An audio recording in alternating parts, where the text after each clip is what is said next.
In this exercise, I'd like to create a sloped floor inside of a garage area.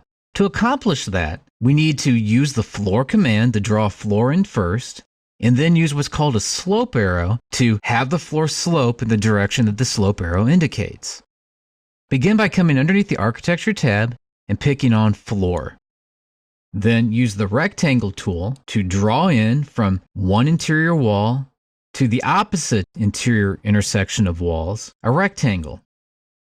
Click on each of these little padlocks. This is going to lock our floor in to be flush with the face of each of these walls. So if any of these walls should move, the floor will move along with it.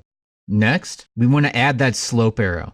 So you select on slope arrow, and then right in the middle of the top line, click.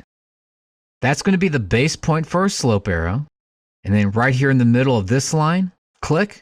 And now this is our slope arrow going from here to here. Before we click the big green check mark up there, we need to check some of the properties over here in the properties area.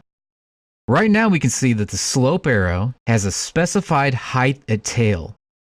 What this means is that technically the slope arrow can either have a percentage slope that we can type in, or an exact height at one end and then an exact height at the other end. And that's what height at tail means.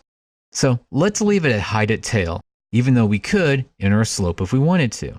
Now, as far as height offsets go, 1 foot is way too much. I'm just going to make this be 1 inch. It'll be 1 inch higher at this end than it will be at this end. 0 is just fine for me here for the height at the other end. So click the big green check mark there. It gets to be a little hard to tell what has happened. So let's look at this in a 3D view now. You may need to spin this model around so you can see it from this direction. And the easiest way to do that would be to just click the word right here on your view cube.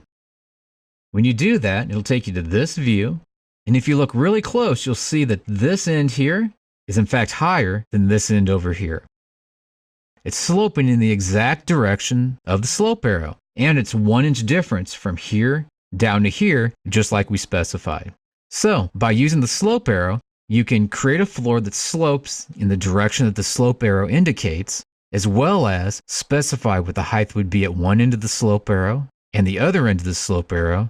Or you could even specify a certain percentage of slope and have the floor follow the slope arrow at that percentage of the slope.